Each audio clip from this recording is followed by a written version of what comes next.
नमस्ते। भक्तेर भगवान पार्ट 11 10/2/2021। आज भक्त का एक माधुर्यपूर्ण कथा आप लोग को सामने में हम लोग रखेंगे। कोलकाता लेक टाउन मां मनसा मंदिर का निवेदन। ये भक्त चरित्र कथा में इतना आनंद है, बलिहारी। ये देखिए, ये एक जमींदार थे और एक जमींदार गिन्नी। बहुत कृष्ण भक्त थे, गोविंद ठाकुर जी का बहुत भक्त थे। तो उन्होंने भोग राग लगा के बहुत सेवा करते थे और उनका जो राज्य था बहुत शांति धर्मपरायण राजा थे, कृष्ण भक्त थे, उच्च कोटि का भक्त थे जमींदार, लेकिन निसंतान थे। उनका कोई संतान नहीं थे। तो उनका बहुत हस्बैंड वाइफ का बहुत वासना था प्रभु से, जो प्रभु हमको एक लड़का दो। और ये हम लोग तो अभी आगे बढ़ रहा है, उम्र हो रहा है, ये लड़का धर्मपरायण होगा और ये जो हमारा राज है इसको सुंदर से सुंदर करके चलाएगा। यही वासना है, लेकिन पूर्ता हुआ नहीं। उम्र हो रहा है तो प्रभु जी का बहुत प्रार्थना किया, बहुत दिन से प्रार्थना लगा हुआ है, एक लड़का दो, हुआ नहीं। तो साधु महात्मा लोग को, वैष्णव लोग को बहुत सेवा करते थे और किसी को बोलते थे कि हमको एक कृपा करिए, एक लड़का चाहिए। तो ऐसा महात्मा लोग आते थे, तीन लोगों को भूत भविष्य वर्तमान सब जानते थे। उन्होंने बोला आपको तो लड़का नहीं है, लेकिन आप गोविंद जी का बहुत प्यारा भक्त है, अंतिम में आपको गोलोकधाम प्राप्ति होगा, भगवान का चरण का सेवा मिल जाएगा, जैसा उच्च कोटि का भक्त मिलता है, इसमें कोई संदेह नहीं है। लेकिन उनका मन मानता नहीं। एक दिन नारद मुनि सुना उस राज्य में जो जमींदार है बहुत भक्त है, गया सेवा लेने के लिए, सुन के देखने के लिए। तो नारायण नारायण राजा ने, जमींदार ने ले आया, बहुत आदर पूर्वक बैठाया, सेवा दिया और रोने लगा। बोले आप रोता क्यों? नारद मुनि पूछा। बोले देखिए मुनिवर, हमको एक पुत्र वर दीजिए, पुत्र का बहुत वासना है, 7 पुत्र दीजिए। तो नारद मुनि आंख बंद कर लिया और देखा कि इनका तो कोई पुत्र नहीं होगा, इनका विधि का विधान नहीं, तो इनका पहले का ऐसा कर्म फल है, पुत्र तो कोई संतान नहीं है। तो बोला बाबा तुम्हारा तो संतान नहीं है। तो बोला नहीं आप कृपा करिए। देखो नारद मुनि बोला हम गोविंद पास अभी जाएगा, तुम्हारा लिए मांगेगा, अगर उन्होंने पुत्र दे देगा तो जरूर तुमको मिल जाएगा। तुरंत चला गया गोलोकधाम में प्रभु जी का जहां निवास। तो वहां पर जाकर बोला प्रभु ऐसा भक्त है, आप कृपा करके एक पुत्र दीजिए।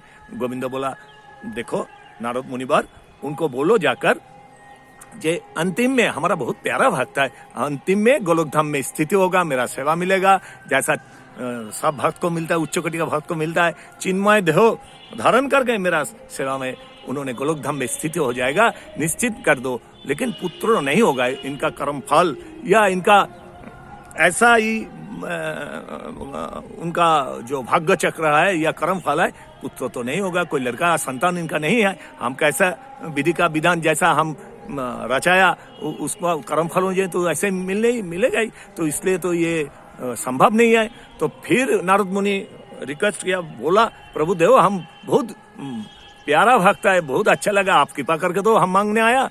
तो गोविंद जी ने 3 सत्य कर दिया, नहीं होगा नहीं होगा नहीं होगा, होगा नहीं होगा नहीं होगा नहीं, पुत्र कोई लड़का इनको होगा नहीं। ये ऐसे ही है सिस्टम, इनका विधान, इनका कर्म फल।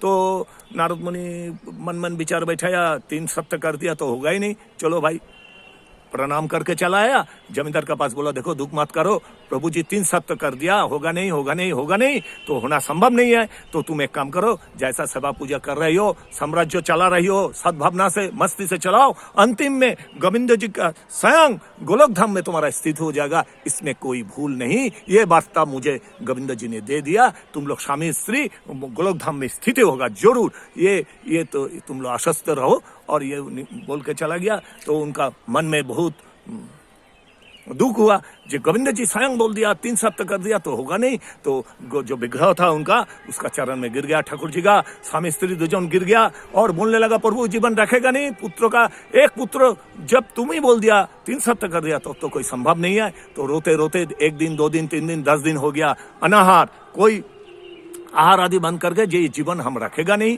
प्रभु का चरण में विसर्जन दे देगा।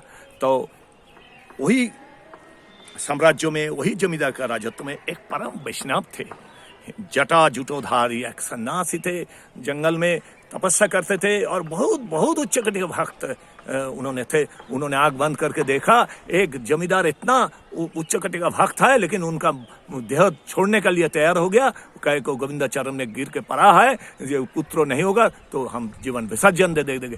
तो उनका ठेस पहुंचाया, उसका दिल में ठेस पहुंचाया। इतना बड़ा भक्त, इतना प्यारा भक्त, चला उठ के उनका कुठी का सामने में गया जमींदार का और बोलने लगा, कोई है, मुझे भूख लगा, एक रोटी खिलाएगा एक लड़का मिलेगा, दो रोटी खिलाएगा दो लड़का मिलेगा, कोई है, मुझे बहुत भूख लगा, मुझे रोटी खिलाओ। जमींदार गिन्नी और जमींदार प्रभु का चरण में पड़ा हुआ थे, उनका कान में पहुंचा गया, कोई बोल रहा है एक रोटी खिलाएगा एक लड़का मिलेगा। जमींदार तुरंत उठ गया, बहू को बोला उठो उठो, उसको तुरंत गया, आइए आइए मेरा घर में ये पधारिए, बहुत आदरपूर्वक कर ले आकर उनको बहुत सेवा दिया, अपना हई पर गया। जमींदार का जो कर्मचारी लोग थे उठ गया, प्रभु जो जमींदार 10 रोज बाद उठा है, चलो चलो भोग राग लगाया, बहुत प्यारा से रानी माँ स्वयं रोटी बना के वैष्णव साधु गुरु वैष्णव जन को, वही साधु को बहुत सेवा किया और 7 रोटी उन्होंने खा लिया। फिर भी रोने लगा दोनों। तो बोला भाई काहे रोता है तुम लोग खुशी मनाओ।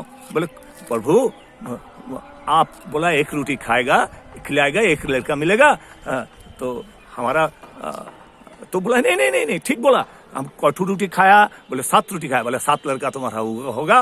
ये हम आशीर्वाद कर रहे हैं, दोनों का सिर पे हाथ रख के आशीर्वाद कर दिया, 7 पुत्र तुमको होगा और कार्यक्रम शुरू भी हो गया। तो उन्होंने बोला गोविंद जी मना कर दिया, 3 सत्य कर दिया, कैसा मेरा बेटा होगा। तो सच बात ले आया सामने में और बोला प्रभु जी देखिए महात्मा जी, वो गोविंद जी स्वयं नारद मुनि से संदेश भेजा जो उनका 3 सत्य कर दिया, लड़का होगा नहीं होगा नहीं होगा नहीं। तो वो साधु गुरु वैष्णव जो थे, वो साधु महात्मा, उन्होंने जानते थे तिलक को, उन्होंने भूत भविष्य वर्तमान सब जानते थे। उन्होंने बोला देखो देखो गोविंद जी जो बोला बोल दिया ठीक है, लेकिन ये मेरा वचन है, ये मेरा वचन है, गोविंद जी जैसा बोल दिया नहीं होगा नहीं होगा नहीं होगा, ऐसा मैं भी 3 सत्य कर रहा हूँ, तुम्हारा 7 पुत्र होगा होगा होगा, ये बोल के आशीर्वाद करके चला गया। और साथ साथ उनका गर्भ का लक्षण हो गया और 7 साल में 7 साल लड़का हुआ। आनंद का लहरी चल रहा है, मस्ती से झूम रहा है, गा रहा है। जमींदार तो एकदम खुश है और ठाकुर जी का भी सेवा चल रहा है। एक दिन नारद मुनिवर आया जो चलो चलो वो ये ऐसा जमींदार वैष्णव को दर्शन करेगा, आया और नारद मुनि जैसा आया वैसा उनको बहुत सेवा दिया, बहुत आनंद का। बोले ये जो गार्डन में थे, बागीचा थे, उसमें लड़का लोग पढ़ते लिखते थे, कोई खेलते कूदते थे। तो बोला ये लड़का 7 लड़का, बोले मेरा है। बोला आपका लड़का? नारद मुनि पूछा। बोला हाँ। बुलाया सबको, देखो देखो, बोले आपका तो लड़का होना ही नहीं, गोविंद जी 3 सत्य कर दिया। तो उन्होंने घटना सा बोल दिया, एक साधु महात्मा आकर ऐसा बोला। तो उन्होंने तुरंत देखा आपका मेरा स्त्री का गर्भजात संतान। तो उन्होंने तुरंत चला गया, बोले 1 मिनट हम आती है, ये बोल के प्रभु के पास गया, गोलोक धाम में गया और कृष्ण कन्हैया से पूछने लगा, ठाकुर जी से पूछने लगा ये कैसा है, तुम 3 सत्य कर दिया, होगा नहीं होगा नहीं होगा नहीं, और 3 लड़का दे दिया, 7 लड़का दे दिया। तो गोविंद जी ने बहुत उच्च स्वर से बोला, नारद मुनि थोड़ा क्रोधित होकर बोला है, थोड़ा गुस्सा होकर ऐसा बात बोला, प्रभु हम मांगा दिया नहीं और उनको 7 और तुम 3 सत्य कर दिया, तो कैसा हो गया उसका 7 लड़का। तो प्रभु ने थोड़ा रोने लगा, बोला नारद मुनि शांति रखो, इनका तो नहीं था, होना ही नहीं था, लेकिन मेरा एक प्यारा भक्त ऐसा वर दे दिया, 1 रोटी खिलाएगा 1 लड़का मिलेगा। उन्होंने 7 रोटी खिलाया और 7 रोटी खाकर 7 लड़का का वर दे दिया। मेरा गुरु है, मेरा भक्त, मेरा प्रिय भक्त एक ऐसा वर लगाया, तो हम क्या करें, मेरा तो हाथ पांव वहां पर बंधा है, उसका 100 रोटी खाकर 100 लड़का वर देने से भी 100 लड़का हो जाता, तो हम क्या करेगा, हमारा क्या दोष है, ये तो उनका हमारा भक्त का कृपा से उनको मिला, मेरा को तो देना नहीं था, होना नहीं था, अभी भी होना नहीं है, लेकिन मेरा भक्त का जब वर मिला तो और होगा होगा होगा जरूर होगा, वही हुआ, इसमें हमारा क्या कसूर है। तो नारद मुनि पता चल गया भक्त का अधीन भगवान, भगवान भक्त को गुरु बना लेता और उसको हृदय का नाथ बना लेता। प्रत्यक्ष प्रमाण हो गया जगतवासी से। नारद मुनि बलिहारी बलिहारी करके चलाया और बोला धन्ना प्रभु धन्ना, जय जय श्री राधे श्याम, जय जय देवी मनोषा। आप लोग का अच्छा लगने से ज्यादा शेयर और कमेंट करिए। देशवासी विश्ववासी सबको मेरा भक्तिपूर्ण प्रणाम। आप लोग भक्ति लेके संसार जीवन यापन करिए, आनंद रहिए, भक्त बनिए। जय जय श्री राधे श्याम, जय जय देवी मां मनोषा। हरि बोल।